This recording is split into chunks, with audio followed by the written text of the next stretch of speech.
81 ಪ್ರಪಂಚದ ಸತ್ಯತ್ವ ಮಿಥ್ಯಾತ್ವಾದಿಗಳಿಗೆ ದೃಷ್ಟಿ ಭೇದದಿಂದ ಅವಿರೋಧ. ಪರಮಾರ್ಥ ದೃಷ್ಟಿಯಿಂದ ನೋಡಿದಾಗ ನಮಗೆ ಎಚ್ಚರವೆಂಬ ಅವಸ್ಥೆ ಇದೆ ಎಂಬುದೇ ಸುಳ್ಳಾಗುವುದರಿಂದ ಹಿಂದೆ ಇಂಥ ಎಚ್ಚರಗಳು ಅನೇಕವಾಗಿ ನಮಗೆ ಆಗಿರುವವೆಂದು ನೆನಪಿನ ಪ್ರಮಾಣದಿಂದ ನಂಬುವುದು, ಮುಂದೆಯೂ ಇಂಥ ಅನೇಕ ಎಚ್ಚರಗಳು ಆಗುವವೆಂದು ನಿರೀಕ್ಷಿಸುವುದು ಭ್ರಾಂತಿಯಾಗುತ್ತದೆ. ನಮ್ಮ ಹೊರಗೆ ಒಂದು ಪ್ರಪಂಚವಿರುವುದೆಂಬುದು ಈ ಎಚ್ಚರದ ಆಧಾರದ ಮೇಲೆಯೇ ನಿಂತಿರುವುದರಿಂದ ಅದೂ ಬರಿಯ ಭ್ರಾಂತಿಯಾಗಿರುತ್ತದೆ. ಯಾವ್ದು ಅದು ಅಂದ್ರೆ ಪ್ರಪಂಚ ಇದೆಯಲ್ಲ, ನಾವು ಆ ಪ್ರಪಂಚದೊಳಗೆ ಇದ್ದುಕೊಂಡು ವ್ಯವಹರಿಸುತ್ತಿರುವೆವೆಂಬುದೂ ಭ್ರಾಂತಿಯಾಗುತ್ತದೆ. ನಮ್ಮಂತೆಯೇ ಅನೇಕರು ಜೀವರು ಅಲ್ಲಿ ವ್ಯವಹರಿಸುತ್ತಿರುವರೆಂಬುದು, ನಮಗೆ ಜನನ ಮರಣಗಳು ಆಗುತ್ತಿರುವೆಂಬುದು, ಸತ್ತ ಮೇಲೆ ಈ ಜನ್ಮದಲ್ಲಿ ಮಾಡಿದ ಕರ್ಮಗಳ ಫಲವಾಗಿ ಜನ್ಮಾಂತರಗಳನ್ನು ಅನುಭವಿಸುತ್ತಿರುವವೆಂಬುದು, ಈ ಲೋಕದಂತೆ ಕರ್ಮಫಲವನ್ನು ಕೊಡುವ ಲೋಕಾಂತರಗಳಲ್ಲಿಯೂ ಕರ್ಮಫಲವನ್ನು ಅನುಭವಿಸುವವೆಂಬುದು ಭ್ರಾಂತಿಯೇ ಆಗುವುದು. ವ್ಯವಹಾರದಲ್ಲಿ ಅವಸ್ಥಾವತ್ವ, ಜೀವತ್ವ, ಜೀವಾನೇಕತ್ವ, ಬಾಹ್ಯ ಪ್ರಪಂಚ ಸತ್ವ, ಜೀವನ ಪ್ರಪಂಚಾಂತರ್ಗತತ್ವ, ಕರ್ತೃಭೋಕ್ತೃ ಸ್ವಭಾವತ್ವ, ಜನ್ಮಾಂತರ ಲೋಕಾಂತರ ಗಮನ ಇವೆಲ್ಲವೂ ಇರುವವೆಂದೇ ಪ್ರತ್ಯಕ್ಷಾದಿ ಪ್ರಮಾಣಗಳ ಬಲದಿಂದ ನಾವುಗಳೆಲ್ಲರೂ ಗಟ್ಟಿಯಾಗಿ ನಂಬುತ್ತಿದ್ದರೂ ಇವುಗಳೊಂದು ವಿಚಾರದ ಹೊಡೆತಕ್ಕೆ ನಿಲ್ಲುವಂತಿಲ್ಲ. ಎಚ್ಚರದ ಅವಿದ್ಯಾ ಕಲ್ಪಿತವಾದ ವ್ಯವಹಾರ ದೃಷ್ಟಿಯಿಂದ ಮಾತ್ರವೇ ಇವುಗಳಿಗೆ ಬೆಲೆ ಬರುವುದೆಂತಲೂ, ಅವಸ್ಥಾತ್ರಯ ದೃಷ್ಟಿಯಿಂದ ವಿಚಾರ ಮಾಡಿದ ಮೇಲೆ ಇವು ಯಾವುವು ನಿಲ್ಲುವ ಹಾಗಿಲ್ಲವೆಂತಲೂ ನಾವು ಈ ಗ್ರಂಥದಲ್ಲಿ ಕೊಟ್ಟಿರುವ ಯುಕ್ತಿಗಳಿಂದ ಸಿದ್ಧವಾಗುತ್ತದೆ. ಆದರೆ ಪರಮಾರ್ಥ ದೃಷ್ಟಿಯಿಂದ ಇವು ಯಾವುವು ಇಲ್ಲವೆಂದ ಮಾತ್ರದಿಂದ ವ್ಯವಹಾರದಲ್ಲಿ ಇವುಗಳು ಯಾವುವು ತೋರದೆ ಹೋಗುವುದಿಲ್ಲ. ತೋರುತ್ತೆ, ಇಲ್ಲ ಅನ್ಮಾದ ತೋರಲ್ಲ ಅಂತಂತಿಲ್ಲ. ಆಕಾಶ ನೀಲಿ ತೋರುತ್ತೆ, ಅದು ಆಕಾಶಕ್ಕೆ ನೀಲಿ ಇರಲ್ಲ. ಹಾಗೆ ಜ್ಞಾನಿಕ ಪ್ರಪಂಚ ತೋರುತ್ತೆ, ಸತ್ಯತ್ವ ಬುದ್ಧಿ ಇರಲ್ಲ ಅಷ್ಟೇ ಹೊರತು ತೋರಲ್ಲ ಅಂತ ಅನ್ಕೋಬೇಡಿ. ಜ್ಞಾನಿಕ ಪ್ರಪಂಚ ಕಾಣೋದೇ ಇಲ್ಲ, ನಾವೆಲ್ಲ ಕಾಣೋದೇ ಇಲ್ಲ, ಮುಂದಕ್ಕೆ ಹೋದ್ರೆ ನಮ್ಮ ಹತ್ರ ಮಾತಾಡ್ಸೋದಿಲ್ಲ ಅಂತ ಹಗಲ ಅನ್ಕೋಬೇಡಿ. ಇದೆಲ್ಲ ಆಗುತ್ತೆ ವ್ಯವಹಾರದಲ್ಲಿ ಕೂಡ ವಿಚಾರ ಮಾಡಿದರೆ ಇವು ತರ್ಕಕ್ಕೆ ನಿಲ್ಲುವ ಹಾಗಿಲ್ಲವೆಂದು ಕಂಡು ಬರುವುದು. ಆದರೆ ತರ್ಕವು ಅವುಗಳನ್ನು ಇಲ್ಲವೆಂದು ಎಷ್ಟೇ ಹೊಡೆದು ಹಾಕಿದರೂ ನಮ್ಮ ವಿಶ್ವಾಸವೇನೂ ಅವುಗಳಲ್ಲಿ ಹಾರಿ ಹೋಗುವಂತಿರುವುದಿಲ್ಲ. ಆದ್ದರಿಂದಲೇ ನಾವು ಇದಕ್ಕೆ ವ್ಯಾವಹಾರಿಕ ಸತ್ಯತ್ವವಿದೆ ಎಂದು ಹೇಳಿರುವುದು. ಅಷ್ಟೇ, ವ್ಯಾವಹಾರಿಕ ಸತ್ಯತ್ವ ಅಷ್ಟೇ. ಪರಮಾರ್ಥ ದೃಷ್ಟಿಯಿಂದ ಇವು ನಾಶವಾಗುವುದಿಲ್ಲ, ನಾಶ ಆಗೋಲ್ಲ, ಬಾಧಿತವಾಗುತ್ತೆ. ಸುಳ್ಳು ಗೊತ್ತಾಗತ್ತೆ ಹೊರತು ಕಾಗದ ಸುಟ್ರ ನಾಶವಾಗತ್ತೆ. ಆದ್ರೆ ಹಾವು ಹಗ್ಗ ಗೊತ್ತಾದ್ಮೇಲೆ ಬಾಧಿತವಾಗುತ್ತೆ, ಹಾವು ನಾಶ ಆಗೋಲ್ಲ. ಹಗ್ಗವೇ ಹಾವಾಗಿ ತೋರ್ತಾ ಇರೋದು ಗೊತ್ತಾಗುತ್ತೆ. ಹಾಗೆ ಕಾಗದ ಸುಟ್ಟು ಹೋಗುವ ಹಾಗೆ ಹಾವೇನು ಕ್ರಿಯೆಯಿಂದ ಏನೋ ಮಾರ್ಪಾಡಾಗಲ್ಲ. ಈ ಜಗತ್ತು ಜ್ಞಾನಿಗೆ ತತ್ವಜ್ಞಾನಿಗೆ ಬಾಧಿತವಾಗುತ್ತೆ ಹೊರತು ನಾಶವಾಗಲ್ಲ ಪ್ರಪಂಚ. ಅದೇ ಪ್ರಪಂಚೋ ಯದಿ ವಿದ್ಯೇತ ನಿವರ್ತೇತನ ಸಂಶಯ ಮಾಯಾ ಮಾತ್ರ ಮಿದಂ ದ್ವೈತ.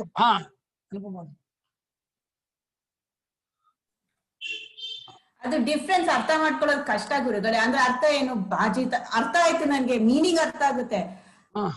ಹೆಂಗ್ ಕಾಣಿಸುತ್ತೆ ಅವ್ರಿಗೆ ಅಂದ್ರೆ ಮೈಂಡ್ ಹಿಂದ್ಗಡೆನ ನೋಡ್ತಾರೆ, ಮೈಂಡ್ ವಾಪಸ್ ಬರುತ್ತೆ. ಅಲ್ಲ, ಅವನು ಇಂದ್ರಿಯದಿಂದ ನೋಡೋದು ಒಂತರಹ, ಮನಸ್ಸಿನ ನೋಡೋದು ಒಂತರಹ, ತಾನಾಗಿ ನಿಂತ್ಕೊಂಡು ನೋಡೋದು ಒಂತರಹ. ತಾನಾಗಿ ನಿಂತ್ಕೊಂಡು ರಮಣ ಮಹರ್ಷಿಗಳು ತಾನಾಗಿ ನಿಂತ್ಕೊಂಡು ನೋಡ್ತಾ ಇದ್ದಾಗ ಕಣ್ಬಿಟ್ಟಿರ್ಬೋದು, ಕಣ್ಬಿಟ್ಟಿದ್ರು ಮನುಷ್ಯ ಅಂತ ಇರುತ್ತೆ, ಕಣ್ ಸುಮ್ಮನೆ ಕಿಟಕಿಯಾಗಿ ತೆಗೆದಿರುತ್ತೆ, ಸತ್ಯತ್ವ ಬುದ್ಧಿ ಇರಲ್ಲ. ಅವ್ರ ವ್ಯವಹಾರಕ್ಕೆ ಕಣ್ಣಿಗೆ ಬಂದ್ರೆ ತೋರಿಕೆ ಇರುತ್ತೆ, ತೋರಿಕೆ ಸತ್ಯತ್ವ ಬುದ್ಧಿ ಇರಲ್ಲ. ಹಾಗೆ ನೀವು ದೇಹದಿಂದ ನಿಂತ್ಕೊಂಡು ನೋಡೋದು ಬೇರೆ, ಇಂದ್ರಿಯದಿಂದ ಮನಸ್ಸಿನ ನಿಂತ್ಕೊಂಡು ಬೇಡದೆ. ನೀವಾಗಿ ನಿಂತ್ಕೊಂಡು ನೋಡಿದ್ರೆ ಸುಷುಪ್ತಿಲಿ ಹೇಗಿರ್ತೀರೋ ಹಾಗೆ ನಿಂತ್ಕೊಂಡು ನೋಡಿದ್ರೆ ಈಗಲೇ ಪ್ರಪಂಚ ನಿಮ್ಗೆ ಕಾಣೋದಿಲ್ಲ. ಆ ಅನುಭವ ಒಂದೇ ಇರುತ್ತೆ. ಪ್ರಪಂಚವೂ ಇರುತ್ತೆ, ನಂಗೆ ಕಾಣ್ತಾ ಇಲ್ಲ ಅಂತ ಅರ್ಥ ಅಲ್ಲ. ಆತ್ಮನೊಬ್ಬನೇ ಎಲ್ಲಾ ರೀತಿಯ ಯಾವ್ದು ಇಲ್ಲ ಎಲ್ಲ ಇರೋದು ಆತ್ಮನೊಬ್ಬನೇ ಗೊತ್ತಾಗುತ್ತೆ. ಈಗ ತಾನೇ ನೀವ್ ಅಂದ್ರಲ್ಲ ಗುರುಗಳೇ, ಅವ್ರಿಗೆ ಲೋಕ ಕಾಣುತ್ತೆ ಆದ್ರೆ ಬೇರೆ ದೃಷ್ಟಿಯಿಂದ ಕಾಣುತ್ತೆ ಅಂತ, ಕರೆಕ್ಟ್ ಅಲ್ವಾ? ಸತ್ಯತ್ವ ಬುದ್ಧಿ ಇರಲ್ಲ, ಪರ್ಸೆಪ್ಷನ್ ಅಷ್ಟೇ. ಪರ್ಸೆಪ್ಷನ್ ಅಂದ್ರೆ ತೋರಿಕಿದ್ದಾನೆ, ಇಂದಿನ ತೋರಿಸ್ತಾ ಇರುತ್ತೆ ಅಷ್ಟೇ. ಕಾಣಕ್ಕೆ ಮೈಂಡ್ ಇರ್ಲೇಬೇಕು ಅಲ್ವಾ? ಆಕಾಶ ನೀಲಿಯಾಗಿ ಕಾಣುತ್ತಮ್ಮ, ನಾವು ನೀಲಿ ಇದೆ ಅಂದ್ಕೋತೀವೋ? ನೀಲಿ ಕಾಣುತ್ತೆ, ನೀಲಿ ಇಲ್ಲ ಗೊತ್ತು ಆಕಾಶಕ್ಕೆ, ಆದ್ರೂ ನೀಲಿ ಕಾಣುತ್ತೆ. ಹಾಗೆ ಪ್ರಪಂಚ ಕಾಣುತ್ತೆ, ಆದ್ರೆ ಪ್ರಪಂಚ ಇದೆ ಅಂತ ಅನ್ಕೊಳ್ಳಲ್ಲ ಅವರು. ಸತ್ಯತ್ವ ಬುದ್ಧಿ ಇರಲ್ಲ. ತೋರೋದು ಬೇರೆ, ಸತ್ಯತ್ವ ಬುದ್ಧಿ ಬೇರೆ.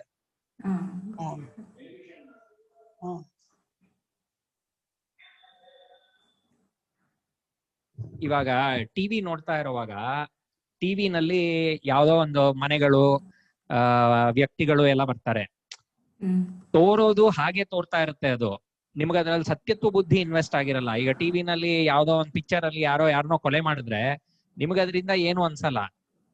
ಇಲ್ಲ ಯಾರೋ ಇನ್ಯಾರನೋ ಏನೋ ಊಟ ಕೊಟ್ರು ತಿಂದ್ರು ಅಂದ್ರೆ ನಿಮ್ಗೇನ್ ಅದರಿಂದ ಹೊಟ್ಟೆ ತುಂಬಲ್ಲ. ಸತ್ಯತ್ವ ಬುದ್ಧಿ ಇರಲ್ಲ ನಿಮ್ಗೆ. ಹಂಗನ್ ಮಾತ್ರಕ್ಕೆ ಇವಾಗ ಏನಾಗ್ತಿದ್ಯೋ ಅಂತ ಯಾರೋ ಬಂದ್ ಕೇಳಿದ್ರೆ ನೀವು ಹೇಳ್ತೀರಾ ಅವನವನನ್ ಸಾಯಿಸ್ದ, ಇವನ್ ಊಟ ಮಾಡ್ದ, ಇಲ್ಲ ಇವಳನ್ ಇವನ್ ಬಿಟ್ಟೋದ, ಇಲ್ಲ ಸೇರ್ಕೊಂಡ, ಮದುವೆ ಆದ್ರು ಎಲ್ಲ ಹೇಳಲ್ವಾ? ಅದೇ you are involved in it. In this case ನೀವು you are observer, you are not involved in it ಅನ್ನೋಗೆ. ಕರೆಕ್ಟ್ ಯು ಅಲ್ವಾ? Will not invest reality into it. Correct. ತೋರುತ್ತೆ, there is perception, but the investment of reality is absent. ಸತ್ಯತ್ವ ಬುದ್ಧಿ ಇರಲ್ಲ. ನನ್ question, for perception to happen mind ಇರ್ಲೇಬೇಕು ಅಂತ. Mind ಇರುತ್ತೆ ಅವ್ರಿಗೂ ಅಂತ, but you have a different view from of the mind ಅಂತ. ಕರೆಕ್ಟ್ ಅಲ್ವಾ? ಅಲ್ಲ, ಮೈಂಡ್ ಇರುತ್ತೆ, ಮೈಂಡ್ ಇಲ್ಲ ಅನ್ನಲ್ಲ.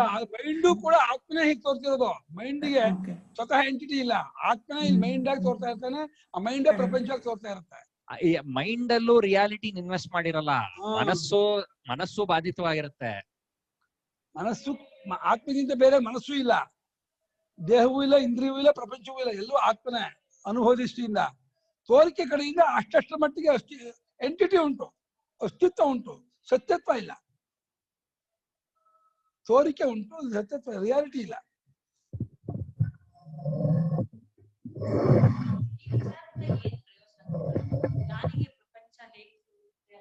ತಲೆ ಪ್ರಮಾಣ ಇರುತ್ತೆ ವೆರಿಫೈ ಮಾಡ್ಕೊಳಕ್ಕೆ. ತನ್ನ ಅನುಭವೇ ಸಾಕು,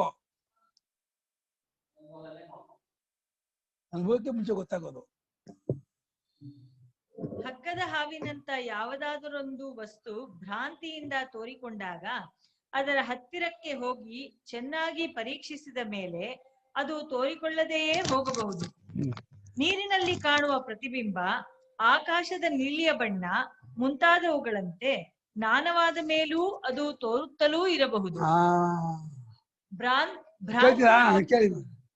ಪ್ರೇಮ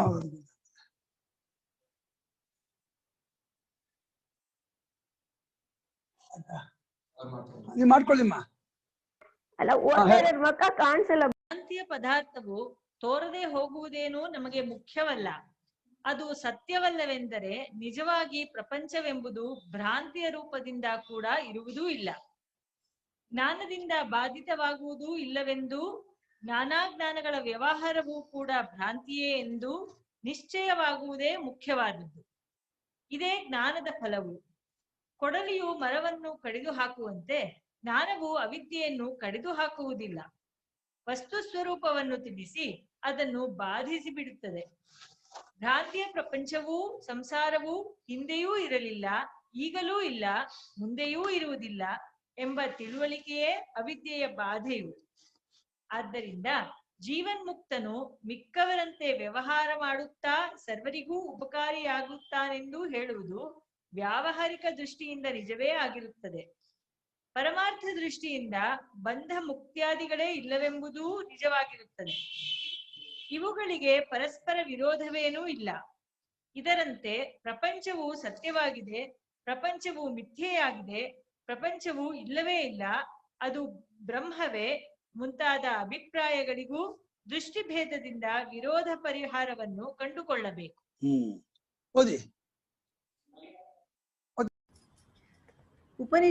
ಉಪನಿಷತ್ತುಗಳ ಪರಮೋಪದೇಶ. ಈವರೆಗೆ ನಾವು ವೇದಾಂತದ ಸಿದ್ಧಾಂತ ಭಾಗವನ್ನು ಮಾತ್ರ ಪ್ರಸ್ತಾಪಿಸಿರುತ್ತೇವೆ.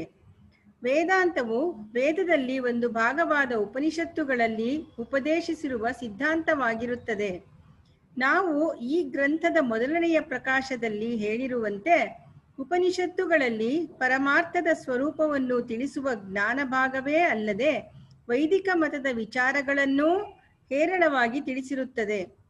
ಕರ್ಮ, ಉಪಾಸನೆ, ಸೃಷ್ಟಿ ಸ್ಥಿತಿ ಪ್ರಳಯಗಳು, ಜೀವರುಗಳು, ಜನ್ಮಾಂತರ, ಲೋಕಾಂತರ, ಮಾಯೆ ಮುಂತಾದವುಗಳೂ ಉಪನಿಷತ್ತುಗಳಲ್ಲಿವೆ. ಅವುಗಳಿಗೂ ಉಪನಿಷತ್ತಿನ ಪರಮೋಪದೇಶವಾದ ಸಿದ್ಧಾಂತಕ್ಕೂ ಇರುವ ಸಂಬಂಧವೇನು? ಭಗವದ್ಗೀತೆಯೇ ಮುಂತಾದ ಸ್ಮೃತಿಗಳಲ್ಲಿ ಇರುವ ಸಂಬಂಧ ಕರೆಕ್ಟಾಗಿ ಓದಿದ್ದು ಚಿತ್ಕೊಂಡಿದ್ದಾರೆ. ಚಿತ್ಕೊಂಡಿದ್ದಾರೆ. ಭಗವದ್ಗೀತೆಯೇ ಮುಂತಾದ ಸ್ಮೃತಿಗಳಲ್ಲಿ ಹೇಳಿರುವ ಯೋಗ, ಭಕ್ತಿ ಮುಂತಾದ ವಿಚಾರಗಳನ್ನು ಈ ಉಪನಿಷತ್ ಸಿದ್ಧಾಂತಕ್ಕೆ ಹೇಗೆ ಸಂಬಂಧಿಸಿಕೊಳ್ಳಬೇಕು? ವಿಶಿಷ್ಟಾದ್ವೈತವೇ ಮುಂತಾದ ವೇದಾಂತ ಸಿದ್ಧಾಂತಗಳಲ್ಲಿ ಈವರೆಗೆ ವರ್ಣಿಸಿರುವ ಪರಮ ಸಿದ್ಧಾಂತಕ್ಕೆ ಅನುಗುಣವಾದ ಉಪದೇಶಗಳು ಎಷ್ಟರ ಮಟ್ಟಿಗೆ ಇವೆ? ಅವುಗಳಲ್ಲಿ ಯಾವ ಯಾವ ಭಾಗಗಳು ಈ ಸಿದ್ಧಾಂತಕ್ಕೆ ಅವಿರುದ್ಧವಾಗಿರುತ್ತವೆ? ವೇದಾಂತದಂತೆಯೇ ಇತರ ದರ್ಶನಗಳು ನಮ್ಮ ದೇಶದಲ್ಲಿಯೂ ಪಾಶ್ಚಾತ್ಯ ದೇಶಗಳಲ್ಲಿಯೂ ಇರುವವಷ್ಟೇ? ಅವುಗಳಲ್ಲಿ ಸಾರಗ್ರಹಣ ದೃಷ್ಟಿಯಿಂದ ಎಷ್ಟು ಭಾಗವನ್ನು ಗ್ರಹಿಸಬಹುದು? ಎಷ್ಟು ಭಾಗಗಳನ್ನು ಏಕೆ ತಿರಸ್ಕರಿಸಬೇಕಾಗುವುದು? ಇದನ್ನೆಲ್ಲ ಈ ವೇದಾಂತ ದೃಷ್ಟಿಯನ್ನವಲಂಬಿಸಿ ವಿಚಾರ ಮಾಡುವುದು ಒಂದು ಕೆಲಸವಾಗಿರುತ್ತದೆ. ಆ ಕೆಲಸವನ್ನು ಪೂರ್ತಿ ಮಾಡದೇ ಇದ್ದರೆ ವೇದಾಂತದಂತೆಯೇ ಮತ್ತೊಂದು ದರ್ಶನದಲ್ಲಿಯೂ ಯುಕ್ತ್ಯನುಭವಗಳಿಗೆ ಹೊಂದಿಕೆಯಾದ ಮತ್ತೊಂದು ಸಿದ್ಧಾಂತವು ಹೊರಡುವ ಸಂಭವವಿದ್ದೀತೋ ಏನೋ ಎಂಬ ಶಂಕೆಯು ಸಾಮಾನ್ಯ ಬುದ್ಧಿಯ ಜನರಿಗೆ ಪೂರ್ಣವಾಗಿ ತೊಲಗುವುದಿಲ್ಲ. ಇದನ್ನೆಲ್ಲ ನಾವು ಈ ಗ್ರಂಥದ 2ನೆಯ ಸಂಪುಟಕ್ಕೆ ಇಟ್ಟುಕೊಂಡಿರುತ್ತೇವೆ. ಆಭಾದಿತವಾದ ತತ್ವವೊಂದೇ ನಿಜವಾಗಿರತಕ್ಕದ್ದು. ಅದೇ ವ್ಯವಹಾರ ದೃಷ್ಟಿಯಿಂದ ತೋರುತ್ತಿರುವ ಚೇತನ ರಾಶಿಯಾದ ಜಗತ್ತಿಗೆಲ್ಲ ತಿರುಳು. ಅದೇ ಎಲ್ಲವನ್ನೂ ತನ್ನ ಸ್ವರೂಪದಿಂದ ವ್ಯಾಪಿಸಿಕೊಂಡಿರುವ ಪರಮಾತ್ಮನೆನಿಸಿಕೊಂಡಿದೆ. ನಾವು ನಮ್ಮ ಆತ್ಮನೆಂದು ಈಗ ತಿಳಿದುಕೊಂಡಿರುವ ಸಂಸಾರಿ ಸ್ವರೂಪಕ್ಕೂ ಅದೇ ನಿಜವಾದ ಸ್ವರೂಪವು ಎಂಬುದೇ ಉಪನಿಷತ್ತುಗಳ ಪರಮೋಪದೇಶವು. ಈ ವೇದಾಂತ ಸಿದ್ಧಾಂತವು ಸನಾತನಾರ್ಯರ ಧರ್ಮ ಗ್ರಂಥವೆನಿಸುವ ಉಪನಿಷತ್ತುಗಳಲ್ಲಿ ಪ್ರತಿಪಾದಿತವಾಗಿರುವ ವಿಷಯಗಳ ಆಧಾರದಿಂದ ಏರ್ಪಟ್ಟಿರುವುದರಿಂದ ಸನಾತನ ವೈದಿಕ ಧರ್ಮಕ್ಕೆ ಸಂಬಂಧಿಸಿದ ಎಷ್ಟೋ ವಿಚಾರಗಳನ್ನು ಸಮಾಲೋಚಿಸತಕ್ಕದ್ದು ಗ್ರಂಥದ ಸಂಪೂರ್ಣತೆಗೆ ಅವಶ್ಯವಾಗುವುದು ಸ್ವಾಭಾವಿಕವೇ ಆಗಿದೆಯಾದರೂ ನಾವು ಈ ಮೊದಲೇ ಹೇಳಿರುವಂತೆ ವೇದಾಂತ ಸಿದ್ಧಾಂತವು ಯಾವುದೊಂದು ಧರ್ಮದವರ ಮುಡುಪಲ್ಲ. ಯಾವ ಕಾಲದ, ಯಾವ ದೇಶದ, ಯಾವ ಮತದವರಾದರೂ ವಿಚಾರ ಮಾಡಿ ಪರಮಾರ್ಥವನ್ನು ಮನಗೊಂಡು ತಮ್ಮ ತಮ್ಮ ಸನ್ನಿವೇಶಕ್ಕೆ ತಕ್ಕಂತೆ ಅದನ್ನು ಉಪಯೋಗಿಸಲು ಬರುತ್ತದೆ ಎಂಬುದನ್ನು ತಿಳಿಸುವುದಕ್ಕಾಗಿ ಇದರ ಶುದ್ಧ ಸಿದ್ಧಾಂತ ಭಾಗವನ್ನೇ ಇಲ್ಲಿ ಬೇರ್ಪಡಿಸಿಕೊಟ್ಟಿರುತ್ತೇವೆ. ಅಬಾಧಿತವಾದ ಪರಮಾರ್ಥವನ್ನು ಕಂಡುಹಿಡಿಯುವುದಕ್ಕೆ ಉಪನಿಷತ್ತಿನಲ್ಲಿ ಬೋಧಿಸಿರುವುದೊಂದೇ ಸರಿಯಾದ ಮಾರ್ಗವೆಂಬ ಭಾವನೆಯನ್ನು ಸ್ವಲ್ಪ ಮಟ್ಟಿಗಾದರೂ ಈ ಗ್ರಂಥವು ಉಂಟು ಮಾಡಿದರೆ ನಾವು ಧನ್ಯರು. ಸರ್ವರಿಗೂ ಆತ್ಮನಾದ ಪರಮೇಶ್ವರನು ಹಾಗಾಗುವಂತೆ ಅನುಗ್ರಹಿಸಲಿ. ಡಾಕ್ಟರ್ ರಾಮನಾರಾಯಣರವರು.